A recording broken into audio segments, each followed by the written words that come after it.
गुंडा लोग ने पगलेठी होगा। बताइए, इतनी सुंदर लड़की को मारना चाहता है। अरे जिस पे जान लुटाना चाहिए उसको मारना चाहता है। बताइए, धरती पे ऐसा पगलेट मिलेगा कहीं? अच्छा हुआ कि चटाई गाड़ी में था, नहीं तो ये भी खरीदना पड़ जाता। करती क्या हो तुम? हम तेरे जैसों को हक देते हो, दिलाते हैं। सही में जब से तुम गाड़ी में बैठी हो ना, एकदम इम्प्रेस कर दिया हमको। अब कंट्रोल नहीं हो रहा है, अब हो जाए। पैक खत्म हो जाए। अरे पागल हो गया क्या रे? समझा थोड़ा? क्या हुआ? पहले कपड़े तो उतार ले। अरे अब भी उतार लेते हैं हम कपड़ा।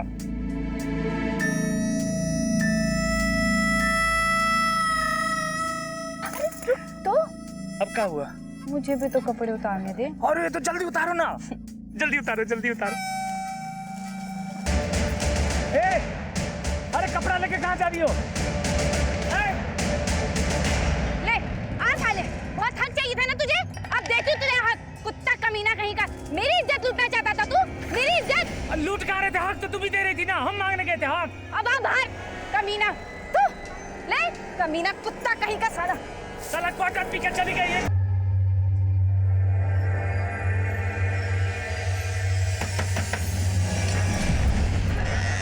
हाँ बोलिए।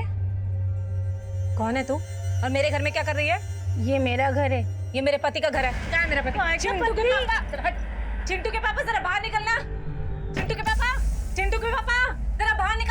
अरे कौन चिंटू के पापा? इधर कोई चिंटू के पापा नहीं रहता है। वही चिंटू के पापा जो तुझे यहाँ पे मेरी सौत बना के लाए। क्या है वो? बाहर निकालो उसे। क्या बकवास कर रही है? मैं बकवास कर रही हूँ? लगा ना तुझे धक्का? तुझे देखकर मुझे भी ऐसा ही धक्का लगा। क्या है चिंटू के पापा? बाहर निकाल मेरे पति को। अरे धक्का तो मैं तुझे दूंगी। चल निकल यहाँ से। बाहर निकालेगी ना तू? तुझे बाहर निकालेगी ना? मेरे पति को तो तूने संभाल लिया, ले उसके बच्चे को भी संभाल, समझी तू? अरे एक रुक, लेकर जा तेरे बच्चे को। हुआ क्या? वो तो आप बताएंगे। ये कह रही आपकी बीवी है और ये बच्चा आपका है। नहीं नहीं नहीं नहीं नहीं बहन जी, मैं इनकी बात नहीं कर रही थी। मैं तो अपने पति किशोर की बात कर रही थी। वो क्या है कि 6 महीने पहले मैं अपने पति के साथ यहाँ रहती थी। अब देखिए बहन जी, मुझे पता नहीं आप कौन से किशोर की बात कर रही हैं, लेकिन हम लोग यहाँ 3 महीने पहले किराए पर रहने के लिए आए हैं और हो सकता है आपके पति यहाँ पे हमसे पहले किराए पर रहते होंगे। मुझसे गलती हो गई, मुझे माफ कर दीजिए। चल चिंटू। सर मैंने सोना पुलिस से बात की थी। सोना पुलिस को जो लाश सोना रोड पे मिली थी वो इसकी थी। लाश का चेहरा बुरी तरह से कुचला हुआ है, देखकर पहचान करना मुश्किल है। और विवेक बोल रहा है कि उसने शनाख्त की थी। सर सोना पुलिस ने वहां के लोगों से पूछताछ की तो सामने आया कि एक्सीडेंट नरेश का ही हुआ था और वो ने एक्सीडेंट नहीं बल्कि सुसाइड लग रहा था। सुसाइड? हाँ सर, और वहां के कुछ लोगों ने भी विटनेस किया है कि नरेश ने खुद टेम्पो के आगे आकर अपनी जान दी।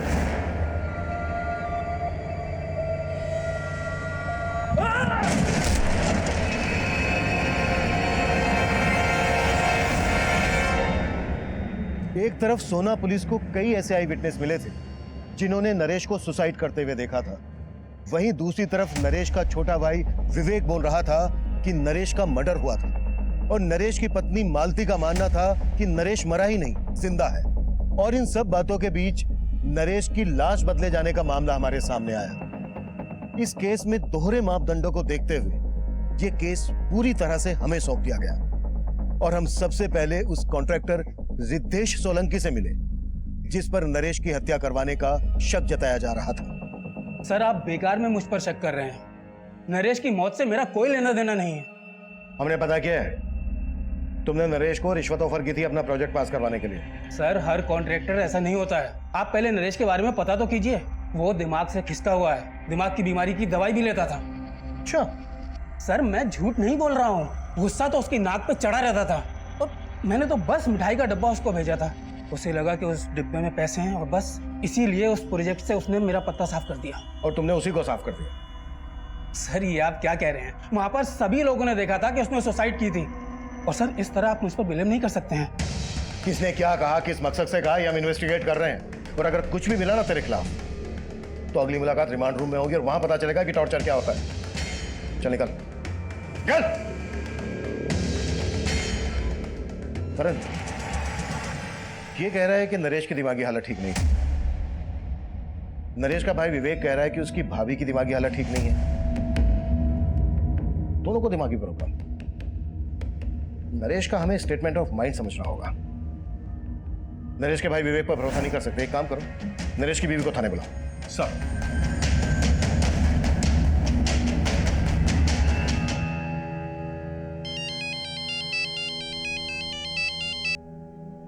हाँ दिनेश बोलो। दी तुम अब तक गाँव नहीं आई वापस? नहीं दिनेश, जब तक किशोर जी का पता नहीं लग जाता हम गांव नहीं आएंगे वापस। अरे दीदी कोई फायदा नहीं है वहाँ रुकने का, जीजा जी अब मिलने वाले नहीं है। क्यों क्यों नहीं मिलने वाले? अरे दीदी उनने अपना पता बदल दिया और तुम्हें बताया तक नहीं। अब कैसे उन पर भरोसा कर सकती हो? मैं बोल रहा हूँ वो तुम्हें धोखा देके गायब हो गए। अब वहाँ भटकने का कोई फायदा नहीं है, चुपचाप गाँव वापस लौट आओ। देखो दिनेश, हम गांव वापस नहीं आएंगे और वैसे भी जहाँ किशोर जी काम करते हैं उस फैक्ट्री का हमें पता चल गया है। हम वहीं जा रहे हैं उनके पास। दीदी हेलो मम्मी मुझे भूख लग रही है।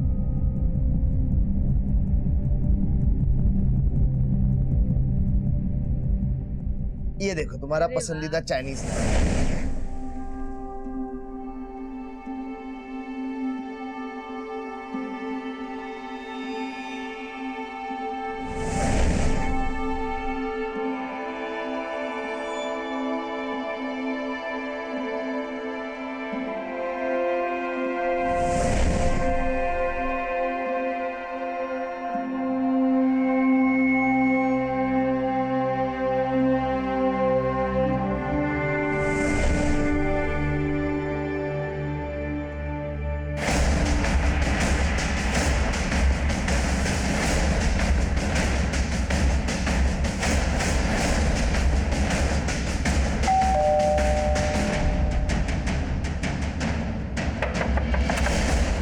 दरवाजा खोलने में इतनी देर क्यों लगा दी? वो मैं कपड़े धो रहा था, लेकिन आप यहाँ? नरेश भाई की लाश मिली आपको? भाभी कहाँ है तुम्हारी? उन्हें थाने लेके चलना है, सर कुछ बात करना चाहते हैं। भाभी तो गाँव चली गई। गांव चली गई? कब? आज सुबह। उनकी हालत बहुत बिगड़ती जा रही थी, इसीलिए उन्हें मायके भेज दिया। 2-4 दिन में आ जाएंगी। लेकिन आपने बताया नहीं, नरेश भैया की लाश मिली आपको? वो हम पता लगा रहे हैं, लेकिन जब भी तुम्हारी भाभी आ जाए उन्हें थाने लेके आ जाना।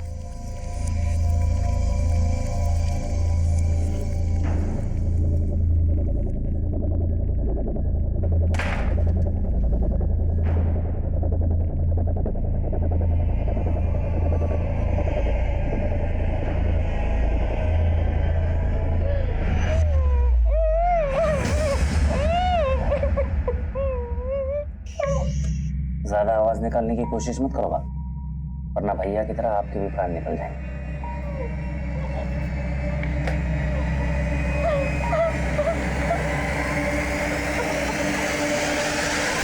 Excuse me sir. सर मैंने हॉस्पिटल के मॉर्ग का रिकॉर्ड स्टडी किया। सर उस रिकॉर्ड के मुताबिक वहां पर 9 लाशें थी, जिसमें से एक लाश नरेश की फैमिली को सौंप दी गई। सर उस दौरान उस लाश के अलावा कोई और लाश मॉर्ग रूम से बाहर गई नहीं। सर इसीलिए वो बोल रहे हैं कि नरेश की लाश किसी और लाश से बदल जाए। ऐसा हो ही नहीं सकता। हो सकता है उन्होंने लाश बदली और किसी वजह से छुपा रहे हैं। करण, मॉर्ग रूम के एक आदमी की डिटेल निकाल। सर ये कमिंग सर। कम प्रेम, सर एक औरत आपसे मिलना चाहती है, वो अपने पति की मिसिंग कंप्लेन लिखवाने आई है। बुलाओ। तब 6 महीने पहले मैं अपने पति किशोर के साथ पटेल नगर में रहती थी। उसके बाद मैं गांव चली गई। पिछले 1.5 महीने से मैं इनको फोन लगा रही हूँ, उनका फोन नहीं लग रहा है। उसके बाद मैं गांव से शहर आई और अपने घर गई तो पता चला कि उन्होंने बहुत समय पहले ही मकान खाली कर दिया है। तुम कह रही हो कि तुम्हारे पति किशोर का फोन 1.5 महीने से बंद था, और तुम अब आई हो हमारे पास? अब मुझे लगा कि शायद उन्होंने अपना नंबर बदल लिया होगा। मैंने गांव से उनकी फैक्ट्री में भी फोन किया था, लेकिन कोई मुझे सही से जवाब ही नहीं दे रहा है। कहाँ काम करता था किशोर? अब बंसल नाम की फैक्ट्री है, वहाँ पे मजदूरी करते थे। गांव से शहर आने के बाद मैं उनकी फैक्ट्री में भी गई थी। वहाँ के चौकीदार ने बोला कि किशोर जी अब यहाँ नौकरी नहीं करते। उन्होंने 6 महीने पहले ही यहाँ से नौकरी छोड़ दी थी। लेकिन साहब मुझे ना शक हो रहा है उनकी फैक्ट्री वालों पे कि वो मुझसे कुछ छिपा रहे हैं, कुछ तो झूठ बोल रहे हैं वो मुझसे। तुम्हें ऐसा क्यों लग रहा है कि फैक्ट्री वाले झूठ बोल रहे हैं? क्योंकि साहब किशोर जी हर महीने गाँव में पैसे भिजवाते थे। अगर उन्होंने नौकरी छोड़ दी होती तो फिर पैसे कहाँ से भिजवा रहे थे वो? कितना पैसा भेजता था किशोर तुम्हें? 6,000 रुपये महीना। हो सकता है उसने कोई दूसरी नौकरी कर ली हो। किशोर तुम्हें लगातार पैसे भेज रहा था, तो फिर उसने तुम्हें अपना सही एड्रेस क्यों नहीं दिया? कहीं ऐसा तो नहीं है कि उसका किसी के साथ कोई चक्कर हो? नहीं नहीं साहब, किशोर जी ऐसे नहीं है, वो कोई गलत काम नहीं कर सकते हैं। तुम दोनों की शादी कब हुई थी? 7 साल पहले हुई थी और 1 साल पहले ही वो मुझे अपने साथ गांव से शहर लेके आए थे।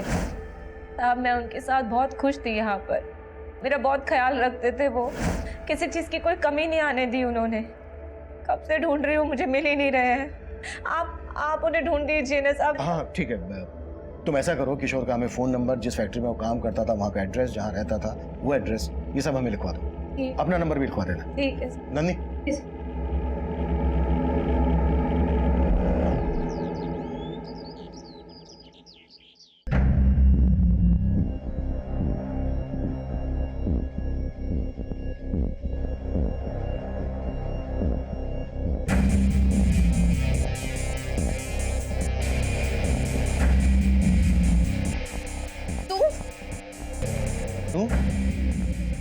तू यहाँ क्या कर रही है?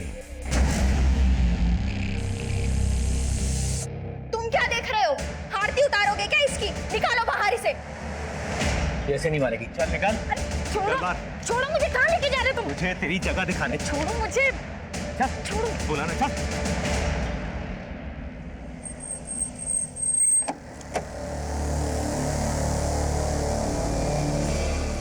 बंसल, जी, किशोर 6 महीने पहले तक मेरी फैक्ट्री में काम करता था, लेकिन फिर अचानक उसने काम छोड़ दिया।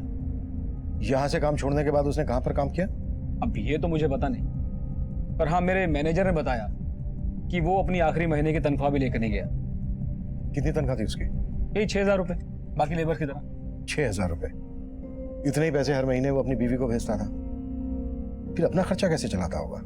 तो वो बहुत जुगाड़ी आदमी था। जब वो पहले दिन मेरी फैक्ट्री में आया था ना काम करने के लिए, तो उसका पहनावा देखकर मैं मतलब हैरान हो गया था। Good morning sir. Good morning. कौन से डिपार्टमेंट से हो आप? सेठ जी, हम किशोर, आपका नया वर्कर, आज ही से ज्वाइन किया हूँ। मैं तो सोच रहा था कि मेरे मैनेजर ने उसे किसी दूसरे डिपार्टमेंट में रखा होगा, पर बाद में पता चला कि उसे काम की काफी जरूरत थी, तो वो यहाँ मजदूरी करने को भी तैयार हो गया। और थोड़े दिनों बाद उसने मेरी फैक्ट्री के साथ साथ दूसरी फैक्ट्रीज में लेबर सप्लाई का काम भी शुरू कर दिया। यहाँ किसी के साथ उसका कोई लड़ाई झगड़ा हुआ था? जी हाँ, लड़ाई तो हुई थी। एक पाठक नाम का आदमी था जो पहले मेरी और दूसरी फैक्ट्रीज में लेबर सप्लाई का काम करता था, पर जब से ये किशोर इस धंधे में कूदा तो पाठक का काम बैठ गया।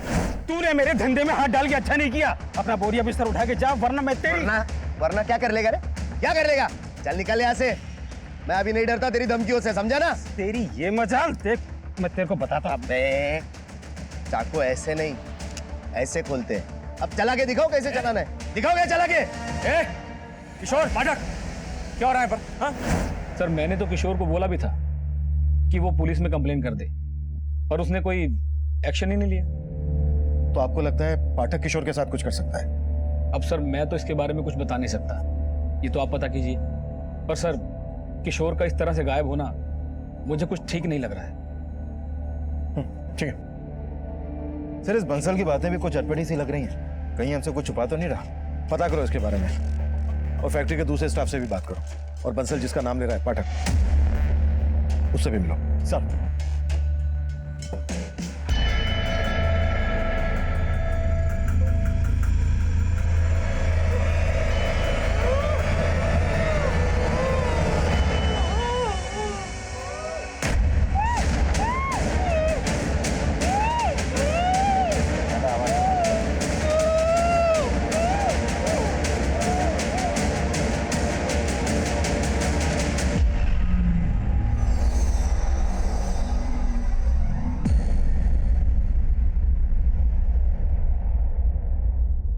दीदू फालतू में जीजा जी के लिए आंसू बहा रही है। वहाँ गांव में तंगी में गुजारा कर रही थी और उन शहर में ऐश कर रहे थे। हम बोल रहे हैं धोखा दे रहे हैं वो तुम्हें, और तुम उन्हीं के लिए रोए जा रही हो।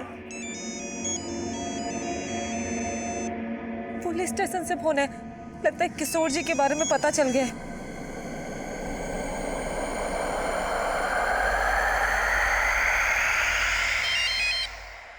हाँ सिंह। सर मैंने पाठक के बारे में पता किया, वाकई किशोर से उसका 36 का आंकड़ा था। उठा लाओ। सर वो काफी दिन से गायब है। सर गुरुग्राम रेलवे स्टेशन के पास उसकी एक दुकान है, लेकिन दुकान भी काफी दिन से बंद पड़ी है। किशोर फिलहाल कहाँ रह रहा था, कुछ पता चला? सर उसका मोबाइल नंबर उसके पुराने एड्रेस पे रजिस्टर्ड है, लेकिन सर वो घर उसने 6 महीने पहले ही छोड़ दिया था। किशोर अपनी वाइफ को हर महीने पैसे ट्रांसफर करता था। उसके बैंक अकाउंट से उसका एड्रेस पता करो। Okay? Jain sir. Jain sir मैंने किशोर की बीवी से बात की। वो पाठक के काम से जुड़ी कोई भी बात नहीं जानती है। नरेश की बीवी आने वाली थी, कब आ रही है? हाँ सर, विवेक ने बोला तो था कि वो कल गांव से आने वाली है। और सर इस मॉग इंचार्ज के बारे में भी कई बातें पता चली हैं। जैसे? उसके कॉल रिकॉर्ड में एक सस्पिशियस नंबर मिला है जो कई दिनों से बंद है। किसका नंबर है? सर वो नंबर इस महेश नाम के लड़के का है। इसके घर में भी ताला लगा है। और सर मैंने इस मॉग इंचार्ज के घर पे भी नजर रखवाई थी। सर इसका लिविंग स्टैंडर्ड काफी हाई है। जितनी आमदनी नहीं है उससे ज्यादा तो खर्चे हैं इसके। मैंने भी नोटिस किया था, काफी महंगा स्मार्टफोन था उसके हाथ में, वॉच, चेन सब पहने थे।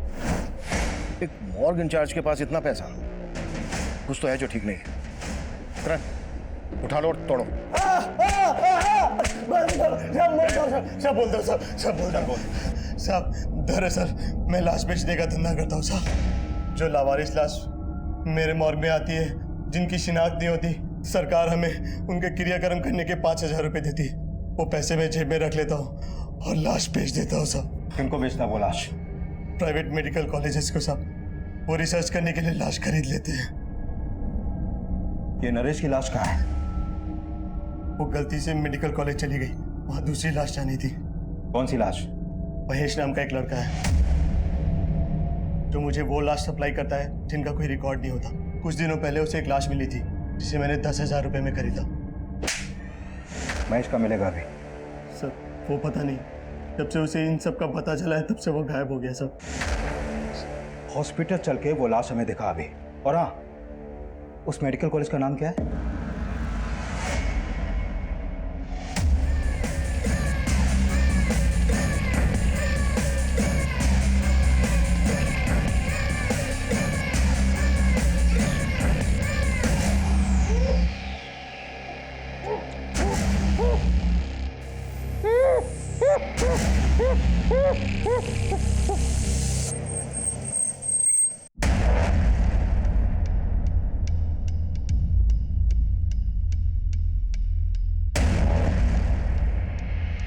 सिंह, नरेश के भाई और नरेश की बीवी को शनाख्त के लिए बुला लो और यहाँ के डीन और इंचार्ज को थाने लेकर आओ। ठीक है सर। हाँ करण। सर महेश ने जो लाश मॉर्ग इंचार्ज को दी थी मैंने उसको देखा अभी, तो मुझे लग रहा है ये लाश शायद किशोर की हो सकती है। What? सर बस मुझे लग रहा है, आई एम नॉट श्योर, क्योंकि इस लाश का चेहरा भी बुरी तरह बिगड़ा हुआ है, लेकिन इसकी कद काठी कुछ कुछ किशोर से मिलती है। तुरंत बायोमेट्रिक करके पता करो। और किशोर जहाँ रह रहा था पता चला? हाँ सर, उसका एक दूसरा एड्रेस मिला बैंक से। ठीक है, उसके एड्रेस पे जाके देखते हैं। मुझे एड्रेस मैसेज करो। सर नरेश के भाई के नंबर पे कॉल किया, उसका नंबर नहीं लग रहा है। नरेश का भाई बोल रहा था कि उसकी भाभी गांव से आकर हमसे मिलने वाली थी, वो भी नहीं आई। सिंह, उसके घर जाके देखो। ठीक है सर।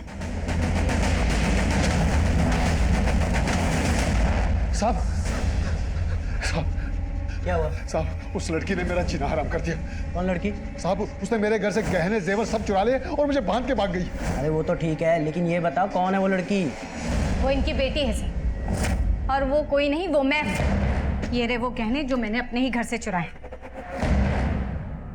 मैंने इनको यहाँ भागते हुए देखा तो मैं भी यहाँ आ गई, क्योंकि इससे पहले ये मेरे खिलाफ कुछ बोले तो मैं अपनी बात आपके सामने कोई बात नहीं साहब, चोर है तू, पकड़ लो साहब इसको। भागी नहीं जा रही हूँ मैं कहीं। सर पहले आप मेरी बात सुन लीजिए, अगर फिर भी लगे कि मैं गलत हूँ तो कर देना मुझे अंदर। ठीक है, बोलो। बेटी हूँ मैं इनकी, और इनकी जायदाद पर कानूनी मेरा भी अधिकार है, लेकिन इनके बेटे और इनकी बहू यानी मेरे भैया और भाभी मुझे मेरा हक देना ही नहीं चाहते। कहते बाप की संपत्ति में बेटी का कोई हक ही नहीं होता। और जब मैंने कहा कि मैं कोर्ट का दरवाजा खटखटाऊंगी तो मेरे इस बाप और जो घर में बैठा है भाई, इन दोनों ने मेरे साथ बहुत ज्यादती की।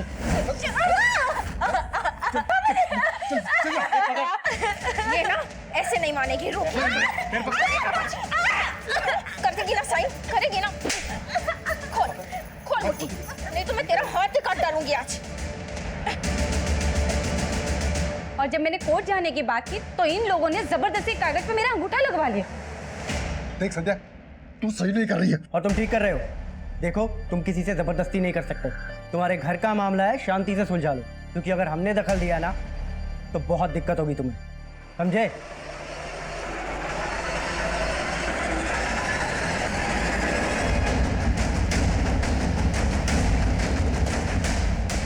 सर, यही किशोर का घर है, लेकिन पड़ोसियों से पता चला है कि कई दिनों से यहाँ पे ताला लगा है।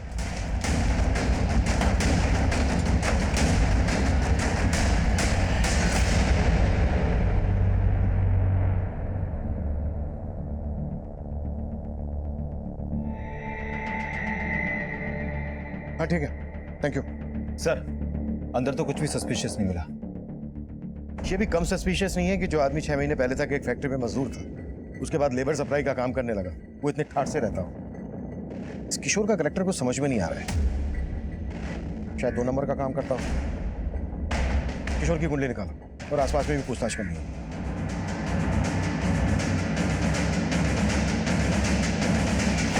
सर, किशोर क्या करता था ये तो नहीं मालूम मुझे, लेकिन काफी धाकड़ आदमी था। लोग महंगी महंगी गाड़ियों से आते थे यहाँ।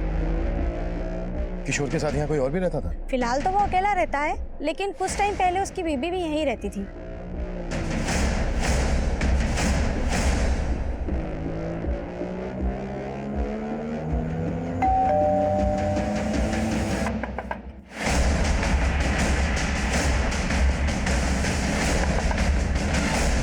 सर आप? ये हमेशा दरवाजा देर से क्यों खोलता है तू? वो तेरा फोन क्यों नहीं लग रहा है? सर शायद मेरे फोन की बैटरी डाउन हो गई होगी, मैं तो सो रहा था सर। अच्छा, भाभी कहाँ है तेरी? सर गांव से आ गई क्या? सर वो भाभी तो हरिद्वार चली गई भैया के आत्मा शांति की पूजा के लिए। अच्छा, आत्म शांति की पूजा। तेरी भाभी तो मान नहीं रही थी कि तेरे भैया मर चुके हैं, और अभी हरिद्वार पहुंच गई आत्म शांति की पूजा कराने। सर चल चल देखने दे। बताइए ना। अरे तो पीछे हट। सर पूरा घर चेक करो। फिर हुआ क्या? अरे तो देखने दे, हट पीछे। पीछे हट। सर कुछ नहीं है। हाँ चल, चेक तो करने देना। चुप रह, साइड हो। सर कुछ नहीं है। साइड हो तो साइड हो, देखने देना।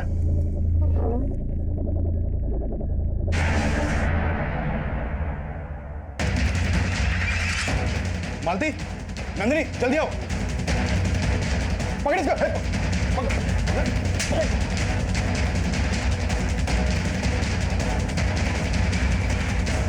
पकड़ो इसे। सर मैं सच बोल रहा हूँ, मैंने चल बोल। कुछ नहीं किया साहब। कुछ नहीं किया? साहब मैंने कुछ नहीं किया साहब, मैंने कुछ नहीं किया। सिंह, उल्टा लटकाओ। साहब साहब रुको साहब बता रहा हूँ, सच बता रहा हूँ साहब। चल बोल। अब मैंने सच्ची अपने नरेश भैया को नहीं मारा, लेकिन हाँ उनकी मौत के बाद उनकी जायदाद का लालच हो गया था मुझे। लेकिन मौज वालों ने गलत बॉडी दी थी, मैं तो वो लाश लेके भी चला देता, लेकिन भाभी बोलने लगी वो लाश नरेश भैया की नहीं है। लेकिन तूने अपनी भाभी को किस मकसद से बंधक बना के रखा था? अब भाभी पहले से ही पागल थी, और उस दिन के तमाशे के बाद मेरा दिमाग खराब हो गया था। मैंने सोचा उन्हें दबा दे के पूरा पागल कर दूं, और खुद अकेले सारी संपत्ति का मालिक बन जाऊं। हो सकता है इसी मकसद के लिए तूने अपने भाई का एक्सीडेंट करवाया हो। नहीं साहब, इसमें मेरा कोई हाथ नहीं। मेरा यकीन कीजिए, मैंने अपने भैया को नहीं मारा।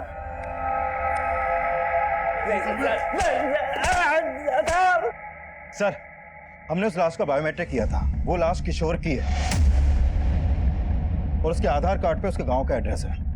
यानी अब यह कंफर्म हो गया है कि किशोर का मर्डर हुआ है, और वो लाश जो महेश ने मॉर्ग इंचार्ज को दी थी वो किशोर की थी। महेश के बारे में कुछ पता चला? सर, हमने अपने खबरियों को उसे ढूंढने के लिए लगाया हुआ है, और सर ये भी पता चला है कि किशोर की बीवी अब यहाँ नहीं है, वो कल अपने भाई के साथ गांव चली गई थी।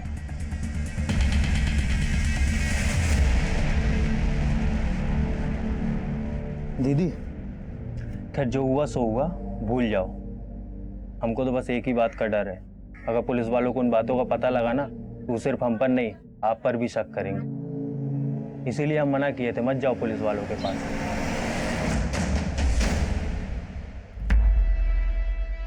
अरे अरे, कौन हो तुम लोग और अंदर कैसे घुसे चले आ रहे हो? अरे भाभी जी, इन्हें मैंने बुलवाया है। अरे मैंने सोचा अपने आने की खुशी में पूरे गांव वालों को भोज खिला दूं। पागल हो गई हो क्या तुम? और तुम खड़े खड़े क्या देख रहे हो? निकालो इसे बाहर। अरे ये मुझे नहीं निकाल सकते, अगर इन्होंने मुझे निकाला ना तो तुम सब के सब जेल जाओगे। क्यों पापा जी? देख संध्या, तू चाहती क्या है? हिस्सा। चल दे दिया तुझे हिस्सा, मैं तुम्हें लिख के देता हूँ। पापा जी, अब मैं लिखे विखे पर भरोसा नहीं करूंगी। हाँ एक काम करते हैं, ये घर आप सब रख लो, लेकिन इस घर की आधी कीमत यानी कि 20 लाख रुपए कैश मुझे दे दो, कर लेते हैं समझौता। 20 लाख? भाभी जी अगर 20 लाख नहीं दिए ना तो कोर्ट कचहरी पुलिस ये सब। पापा जी भाभी जी तो नहीं समझ रहे, लेकिन आप तो समझ रहे हैं ना।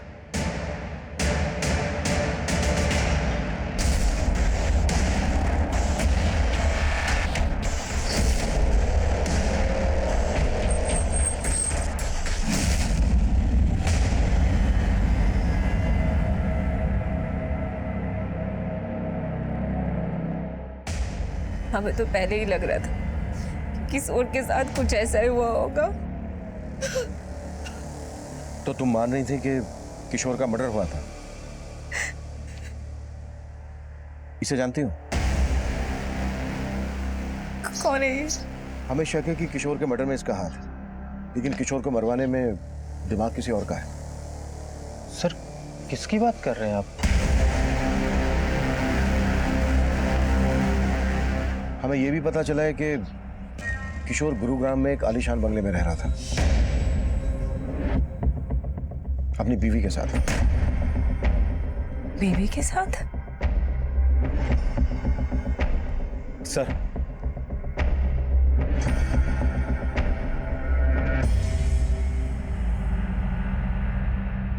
सर एक किशोर के बचपन का दोस्त है। इसने बताया है कि ललिता से शादी करने से 6 महीने पहले ही किशोर की किसी और लड़की से भी शादी हुई थी। हाँ साहब, वो उसके भाई किशोर से काफी नफरत पाल के बैठा था, तब उनके बीच में काफी मारपीट भी हुई। वो लड़की और उसका भाई अब कहाँ रहते हैं?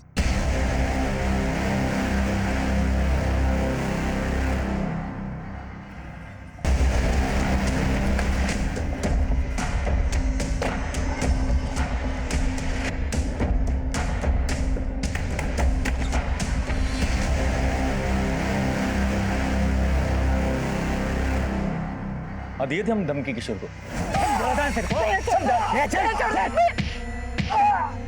मेरी बहन से दूर रहना, मैं जान से मारेंगे देखो। ये चल। उसके बावजूद वो हमारी बहन को भगा ले गया। लेकिन सर इस बात को सालों बीत चुके हैं, अब ये सब क्यों पूछ रहे हैं आप? क्योंकि किशोर का मर्डर हुआ है और पता चला कि किशोर नहीं बल्कि तुम्हारी बहन संध्या उसको अपने साथ लेकर भागी थी और शहर जाकर किशोर को छोड़ के वो फिर से किसी और के साथ भाग गई। और अभी 6 महीने पहले वो वापस किशोर की जिंदगी में आई और अभी रिसेंटली उसको किशोर के साथ गुरुग्राम के एक घर में देखा गया और उसी के बाद हमें किशोर की लाश मिली। कहाँ है संध्या? सर हमें नहीं मालूम। मालूम नहीं है, कहीं छुपा के रखा है उसे। अरे सर हम क्यों छुपाएंगे, हम तो उल्टा उससे पीछे छुड़ाना चाहते थे। आई थी वो यहाँ, लेकिन 6 महीने पहले।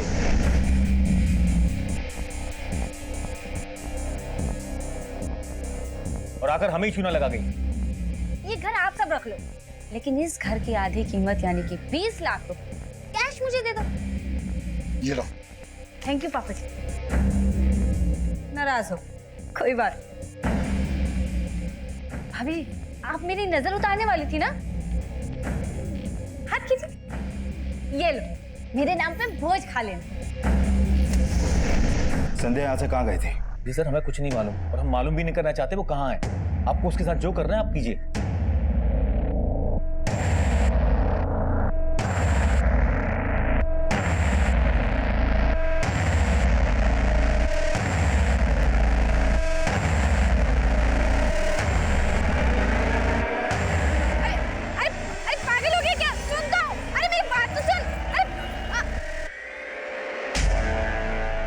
सर संध्या के भाई और फादर से उसका एक नंबर मिला था जो काफी दिनों से बंद है। हो सकता है उसने कोई नया नंबर ले लिया हो, और अगर उसने कोई नया नंबर लिया है तो किसी ना किसी सर्विस प्रोवाइडर को उसने अपना आईडी दिया होगा। करण, टेलीकॉम कंपनी को संध्या का अपडेट भेजो, शायद उसका कोई दूसरा नंबर सामने आ जाए। Right sir. किशोर की पहली पत्नी संध्या किशोर मर्डर केस में प्राइम सस्पेक्ट बनकर सामने आई, लेकिन किशोर के काम से जुड़े कई ऐसे सवाल थे जिनका जवाब हमें अभी भी नहीं मिला था। और किशोर का वो घर जो किशोर की हैसियत से काफी आलीशान था, उस घर में संध्या ही किशोर की पत्नी बनकर रह रही थी। लेकिन गांव वालों के बयान के मुताबिक संध्या ने किशोर को कई साल पहले ही छोड़ दिया था।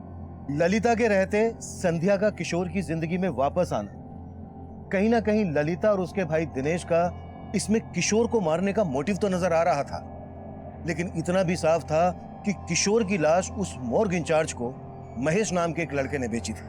और पाठक के गायब होने का रहस्य भी हमारी समझ में नहीं आ रहा था। हमने पाठक, महेश और संध्या को ढूंढने के लिए अपना खबरी नेटवर्क एक्टिव कर दिया। और हमें जल्द ही महेश के सोनीपत में छुपे होने की टिप मिली।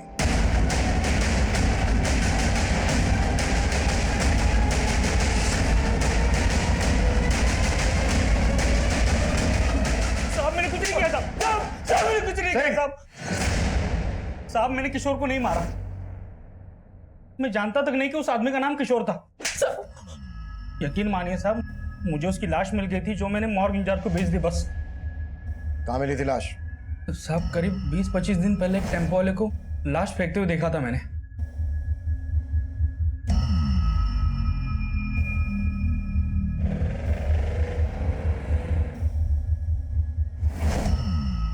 कौन था टेम्पो वाला? नंबर बोल टेम्पो का। साहब वो नंबर नहीं देख पाया, वहां पे बहुत अंधेरा था। ऐसे नहीं बोलेगा ये। कुटास! साहब मैं सच बोल रहा हूँ साहब मैं सच बोल रहा हूँ साहब मैं सच बोल रहा हूँ।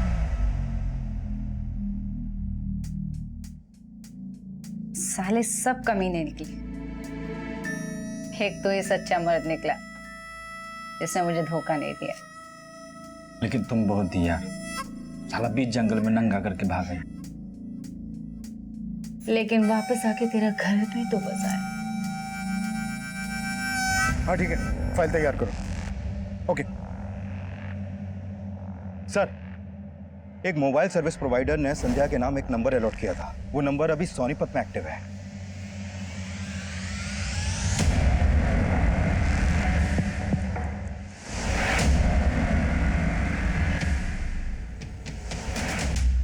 बच्चा देगी हमको। बोलना कितने बच्चे चाहिए तुझे? एक टेम्पू बाहर खड़ा है उसके लिए और एक दूसरा लोन पे लेने वाले हैं। बस दो, हम दो हमारे दो। सॉरी यार, वो तो नहीं हो पाएगा तो क्या पूरी जिंदगी जेल में गुजरने वाली है तुम्हारी। ये प्लान तो कैंसिल।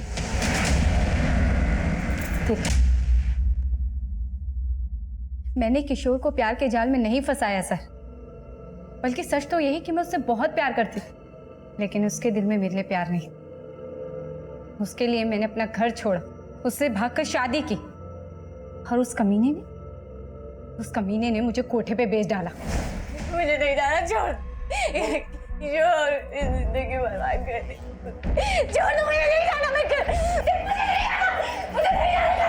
पूरे 7 साल नरक की जिंदगी जी है मैंने सर।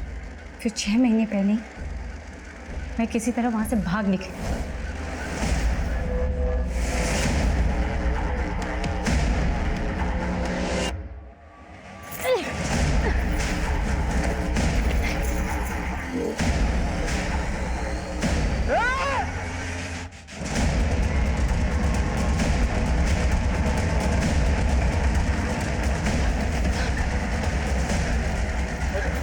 जल्दी करो। पूरी जिंदगी धोखे खाए हैं मैंने, लेकिन जीतू ने, उसने मुझे नई जिंदगी दी। उन लोगों से भागकर सालों बाद मैं अपने घर लौटी थी, और मेरे घर वालों उन्हें जानवरों की तरह मुझे घर से निकाल दिया। लेकिन मैं भी उनसे अपना हक लेके ही मानी। लेकिन पिछले 6 महीने से तुम गुरुग्राम में किशोर के साथ उसके घर में रह रही थी। उसकी जिंदगी में फिर से एंट्री मारी, उसे बदला लेने के लिए उसे मार डाला। मैंने उसे नहीं मारा है सर। हाँ, मैंने उसकी जिंदगी में एंट्री ली, बदला भी लिया। उसने मुझे बेचा था, मैंने भी उस कमीने को 10 लाख में बेच डाला। बेच डाला? किसे बेच डाला? कि मैं एंट्री मारी।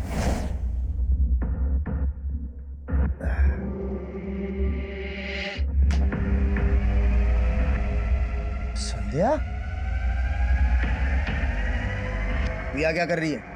तूने मेरी किस्मत बिगाड़ी थी ना, लेकिन मैं तेरी किस्मत संवार सकती हूँ। अच्छा, बोला उससे पति मत बन, दल्ला बन जा मेरा। और लालची इंसान तो गधे को भी बाप बना लेता है।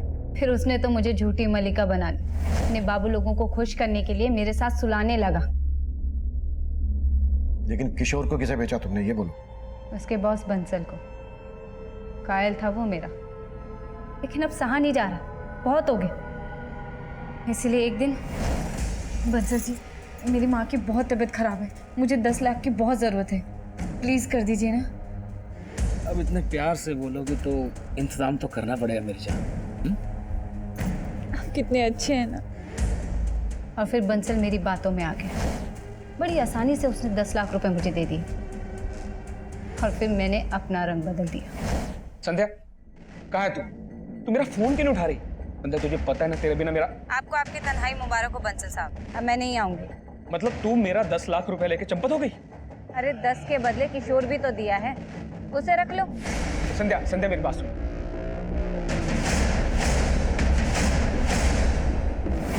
मुझे नहीं पता कि किशोर के साथ बंसल ने क्या किया।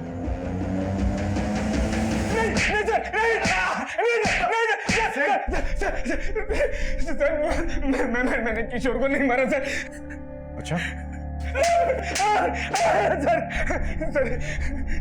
सर उसकी बीवी मेरे 10 लाख रुपए लेके भाग गई थी सर। तो मैंने उसे अपना कुत्ता बना लिया था सर।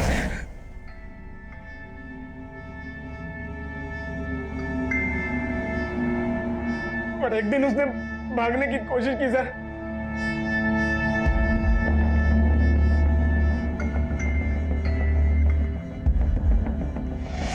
किशोर, ए किशोर,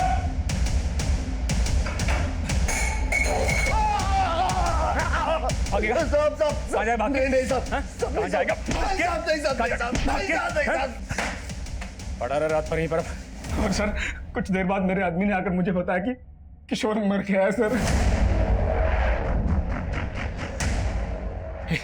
नाम देखो बुला के लाग जा। और उसके बाद मैंने अपने एक और आदमी की मदद से किशोर का चेहरा खराब करवाया और सर टेम्पो से उसे कहीं दूर डंप करवा दिया सर।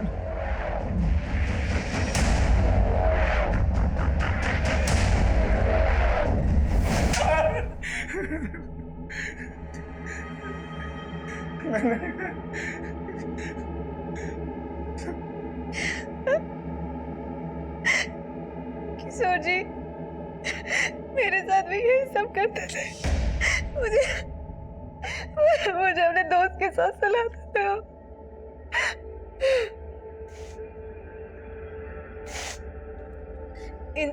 इन सब चीजों से थक कर मैं शहर से गांव भाग गई थी। ये बात तुमने हमें पहले क्यों नहीं बताई? मैं आपको बताना चाहती थी, फिर मैंने सोचा कि एक बार मुझे किशोर जी का पता चल जाए कि वो गायब कहाँ है।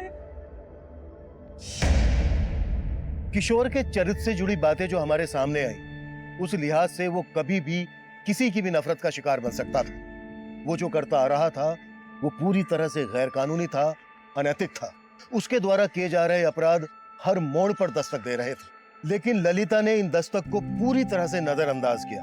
वहीं दूसरी तरफ संध्या ने उसकी असलियत हमें बताने के बजाय खुद बदला लेने का फैसला किया और अंजाम यह हुआ कि वो इस केस की विक्टिम होने के बावजूद अपनी जिंदगी को अपराध के रंग में रंग बैठी। अब मैं सीनियर इंस्पेक्टर अभिमन्यु जिंदल आप लोगों से विदा लेता हूं। आपसे फिर मुलाकात होगी एक नए केस के साथ। देखते रहिए क्राइम पेट्रोल दस्तक। मकसद बताना नहीं,